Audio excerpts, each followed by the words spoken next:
Me gusta la Supernena, se me pareció siempre un extraordinario dibujo animado en una época en que había varios extraordinarios dibujos animados. Estaba Johnny, ay,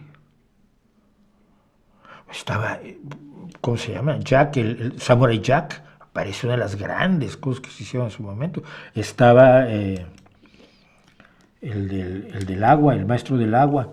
En fin, había cosas muy buenas, pero a mí me pareció que era genial, era brutalmente bueno las supernenas, absolutamente. Las chicas superpoderosas que se llaman en México. Siempre están acompañando porque son la portada.